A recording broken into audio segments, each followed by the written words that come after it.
বিশাল একটা বিজয় হয়েছে আমাদের। এই বিজয়ে আওয়ামী লীগের কফিনে শেষ পেরেক লাগানো হয়েছে। এইটা সাহেব একটা পেরেক লেগে দেন কফিনে, একই সাথে মোদিরে পাইরে ফেলার ব্যবস্থা করাইছে। 2024-এর 5ই আগস্ট থেকে আজ পর্যন্ত আমরা গুমের পেছনে জড়িতদের বিচারের দাবিতে এক ভয়ঙ্কর শক্তির বিরুদ্ধে লড়াই করছি। সেই লড়াইয়ে বিজয় আসছে, প্রাথমিক বিজয়। প্রথম ধাপে আমরা ওয়াকারকে পরাজিত করতে পারছি। আন্তর্জাতিক অপরাধ ট্রাইব্যুনাল এক ঐতিহাসিক পাহাড় সম কঠিন কাজ করছে। জয়েন্ট ইন্টারোগেশন সেল এবং TFI task force for interrogation, এই সেলে গুম এবং নির্যাতনের 2 মামলায় মোট 30 জনকে আসামি করা হয়েছে এবং এর মধ্যে আছে ডিজিএফআই এর সাবেক অনেকগুলা পরিচালক এবং আর্মির, সেনাবাহিনীর উর্দি পড়া দুর্বৃত্তরা। তবে এই ঘটনা থেকে বাংলাদেশের মিডিয়া কারা নিয়ন্ত্রণ করে সেটা ধারণা পাওয়া গেছে। আমার দেশ এবং কয়েকটা সামান্য গণমাধ্যম ছাড়া কেউই সাবেক ডিজিএফআই এর কর্মকর্তাদের বিরুদ্ধে গ্রেপ্তারি পরোয়ানার খবরটাতে ডিজিএফআই শব্দটা পর্যন্ত ব্যবহার করেনি। সবার শিরোনামে ছিল শুধু হাসিনা আর সাবেক সেনা কর্মকর্তাদের নাম। দেখেছেন, ডিজিএফআই এর নাম শুনলে কাপড় নষ্ট করে ফেলে। এই জেনারেল ওয়াকার গুম খুনে জড়িতদের রক্ষায় আগামী নির্বাচনে সহায়তার আশ্বাস দেয়া বিভিন্ন রাজনৈতিক দল এবং ব্যক্তিদের নানা প্রস্তাব দিয়ে আসতেছিলেন। এমনকি কিছু মানুষকে সামরিক এলাকায় পিএনজি করাইছে। পিএনজি মানে জানেন তো, পার্সোনা নন গ্রাটা, মানে এদের সেনানিবাসে ঢুকতে দেওয়া হবে না। ওয়াকার তো পারলে তার বোন কাটাল রানীর ক্ষমতায় রাখতো। এখন ও যাই করুক, ব্যর্থ হবে। কারণ সে মৃত্যু হিসেবে বেছে নিছে কালপ্রিটদের, দুর্বৃত্তদের, এবং তার মিশন হইতেছে দুর্বৃত্তদের রক্ষা করার। যাই হোক, আগে জেনে নি আসলে গুম সংক্রান্ত কি বিশাল অপরাধ হাসিনা আর তার দলবল করেছিল। এটা নিয়ে একটা ডকুমেন্টারি হয়েছে 1 ঘন্টার বেশি সময়ের, আপনারা পারলে দেখে নেন। আমি ওইখান থেকেই দেখাবো কিছু বিষয় আপনাদের উপযোগী কইরা। ওয়াকার কি কি ঝামেলা করেছে, কেন করেছে, আর ওয়াকারের জন্য কি অপেক্ষা করতেছে, সেটাও আমরা এই আলোচনায় জানবো। আপনারা আয়নাঘরের কথা শুনেছেন না? মানে দেশে তো জেলখানা আছে, তাহলে আয়নাঘর কেন লাগে? আর আয়নাঘরে কারা ছিল?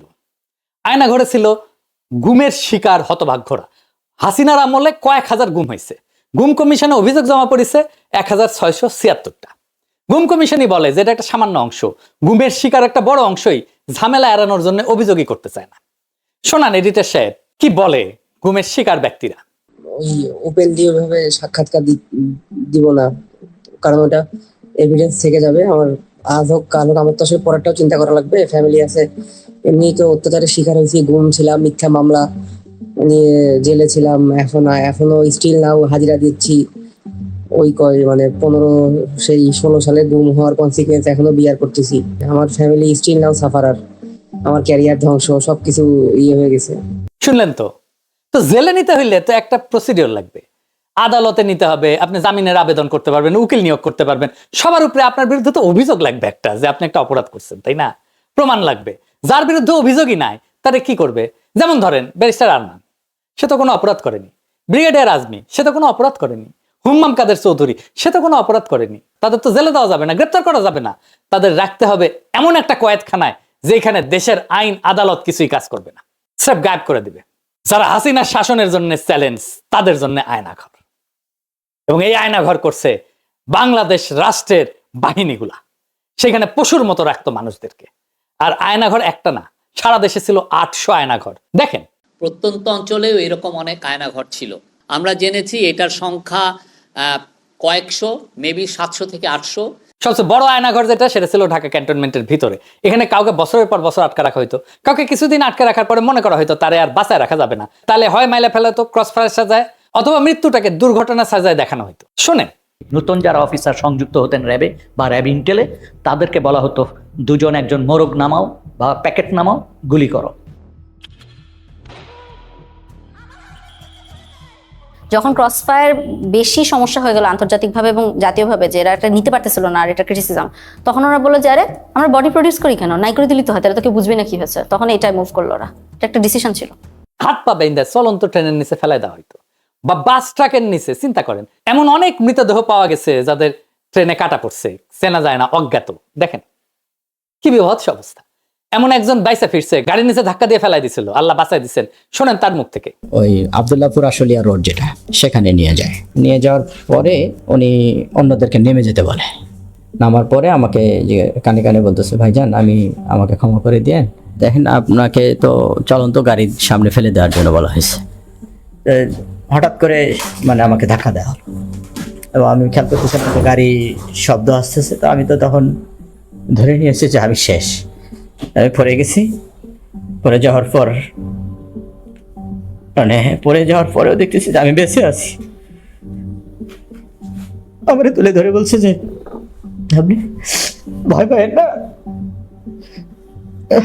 আপনাকে তো আমরা রাস্তায় ফেলে দিয়েছি, কিন্তু গাড়িটা পাশ দিয়ে চলে গেছে।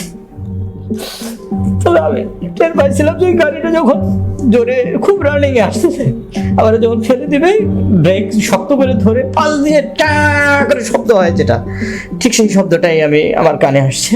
এইভাবে অজ্ঞাত ব্যক্তির লাশ পাওয়া যেত ট্রেনে কাটা পড়া। রেলে কাটা পড়লে হয় কি, দায়ী কিন্তু কাটা মানুষ, কাটা পড়া মানুষ বাংলাদেশের আইনে কারো দোষ হয় না, সেজন্যই ট্রেনের নিচে ফেলাই দিত। কাউকে ইনজেকশন দিয়ে অজ্ঞান করে ট্রেনের নিচে ফেলাই দিত, গাড়ির নিচে ফেলাই দিত। কি অবস্থা চিন্তা করেন। তো যদি ডেড বডি পাওয়া যেত তাহলে তো বিপদ।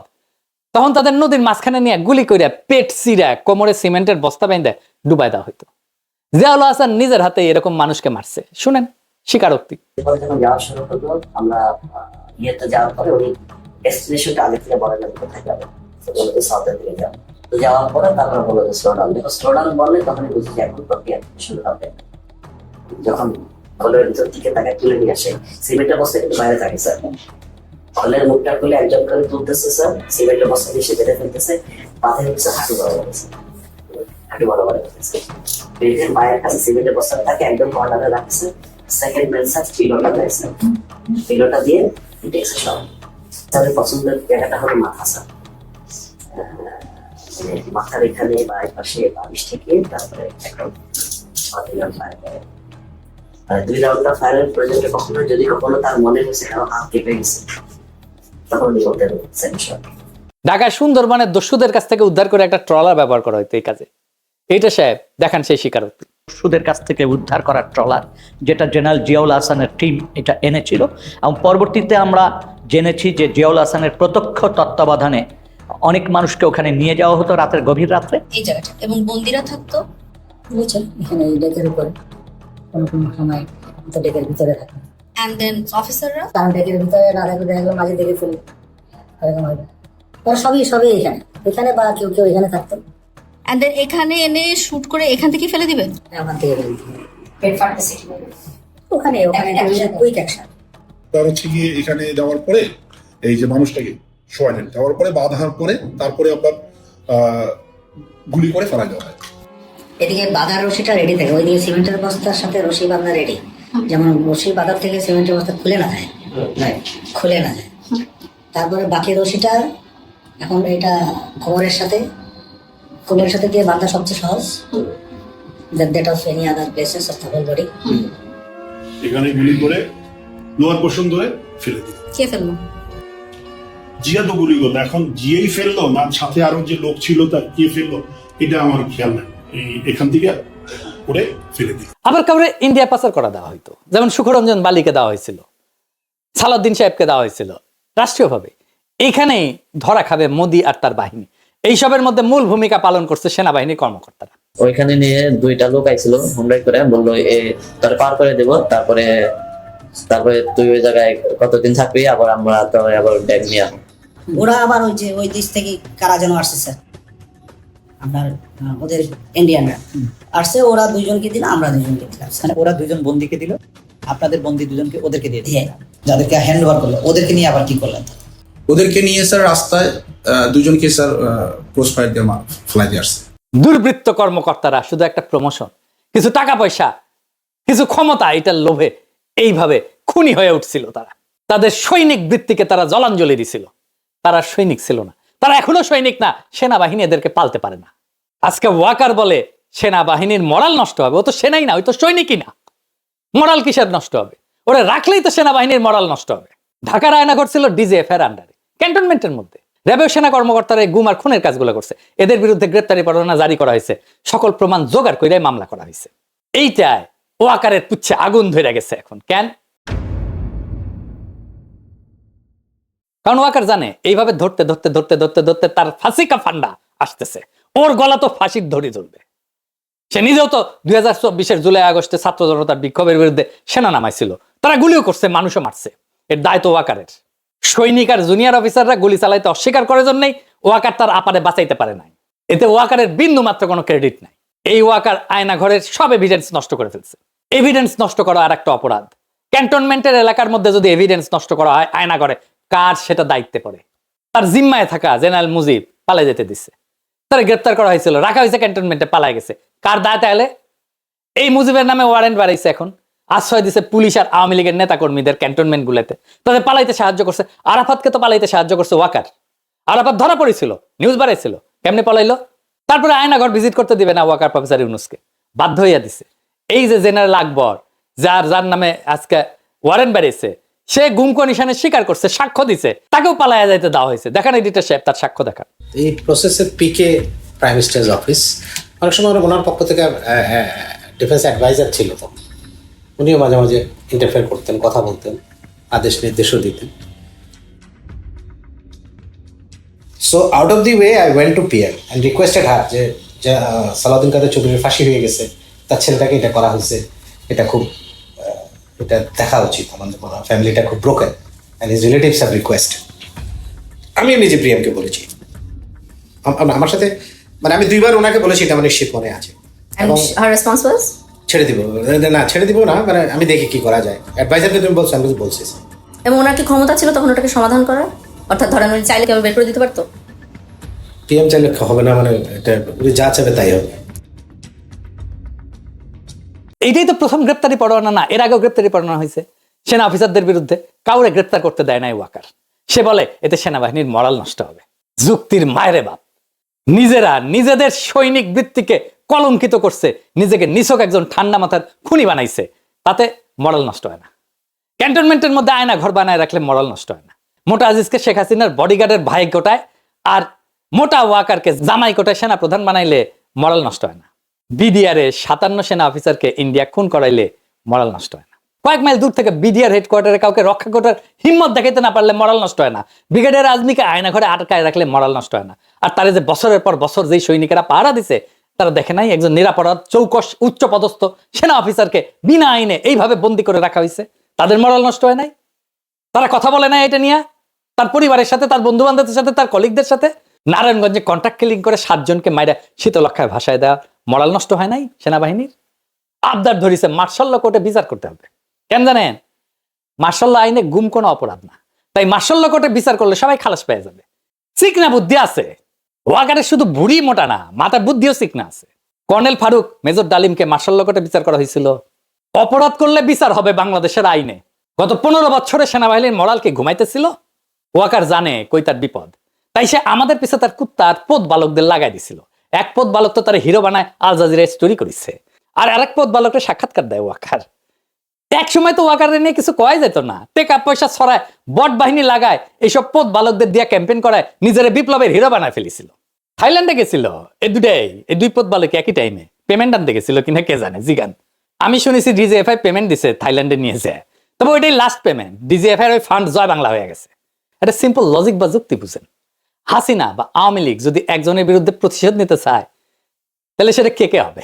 তালিকা করলে আমার নাম তো 1 থেকে 5 নম্বরের মধ্যে থাকবে। হাসিনা নিজে আমার নাম কইছে না, 1 বার না 2 বার কইছে। সে আমার মাইরা ফেলাইতে বলছে, তার বক্তব্যে বলছে না শ্বশুর বাড়ি পাঠাই দিতে। ভট্টাচার্য, ও কিন্তু ভট্টাচার্য না, ও কিন্তু হিন্দু থেকে মুসলমান হয়েছে। ও জামাত ইসলামের নেতার মেয়েকে বিয়ে করেছে। ও এখন ও ভট্টাচার্য লেখে কিভাবে? ও তো ধর্মান্তর হয়ে গেছে। ওইটা তো, এটা তো কোনো আশা নাই, কোনো মিডিয়াতে জানতে হবে তাই শ্বশুরবাড়ি তো মানুষই যত সম্ভব 30 বা টাঙ্গাইলে না,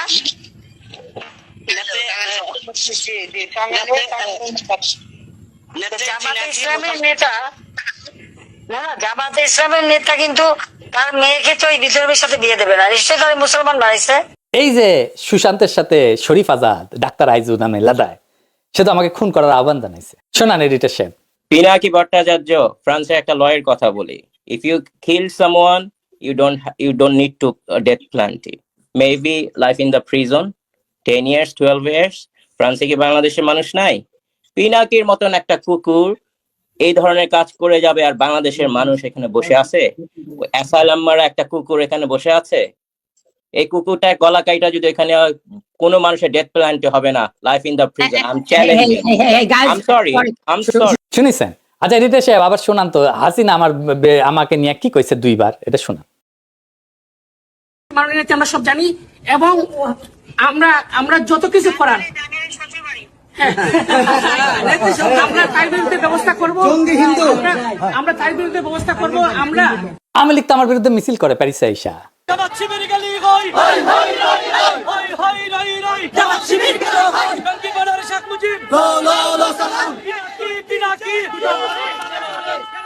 ইন্ডিয়ানরা আমার পছন্দ করে, আমার বিরুদ্ধে তো ইন্ডিয়ানরা পর্যন্ত কন্টেন্ট বানায় গালাগালি করে আমার পোস্টে এসে।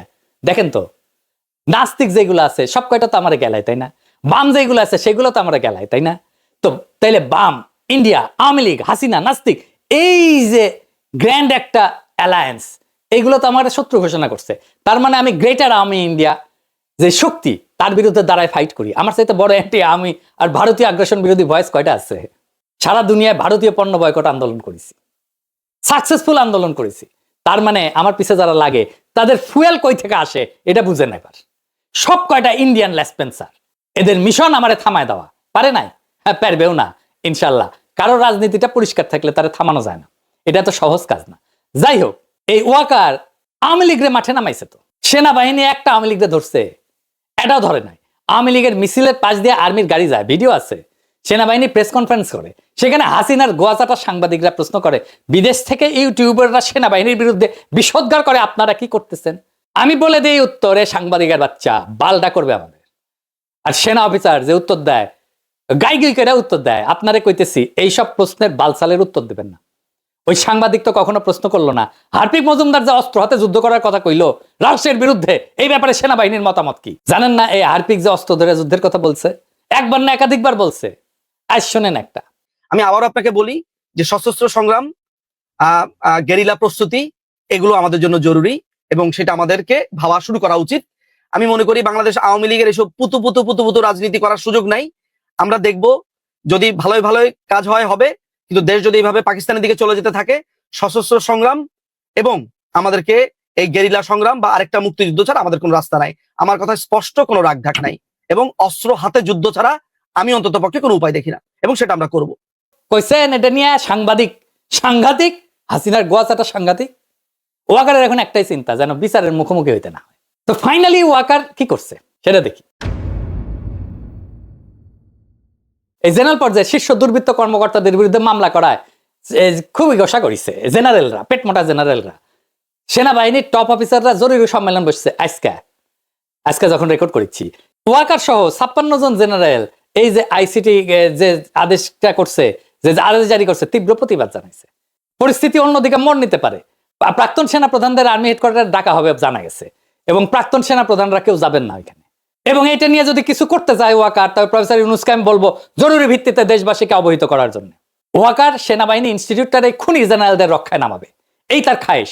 সে মনে করে তাইলে আসলে সেও রক্ষা পাবে। আমি আজকে কয়ে দিলাম, সেনাবাহিনী এটা করতে গেলে ধ্বংস হয়ে যাবে। এই গুম যারা করছে তাদের সন্তানদের কান্না শোনেন নাই? এডিটর সাহেব শোনান।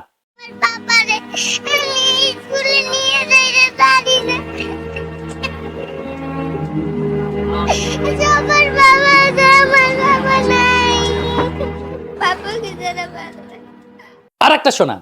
আমার বাবাকে আমি একবারও দেখি নাই। আমার বাবাকে আমার খুবই দেখতে ইচ্ছা হয়, কিন্তু আমার বাবাকে আমি দেখতে পাই না। যখন আমি আমার স্কুল যাই তখন আমার বন্ধুরা তার বাবার সাথে যায়, আমি আমার বাবার সাথে ঈদ করতে পাই না। ঈদে সবাই তার বাবার সাথে মেলাতে যায়, আমি করতে পারি না। সবাই সবার বাবার সাথে মার্কেটে যায়, জামা কিনতে, তা আমি পারি না। কেন?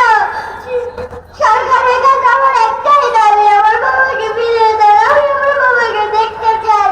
আমার বাবা ছাড়া আমার ভালো লাগে না, আমি আমার বাবাকে দেখতে চাই। আর একটা শোনান। এই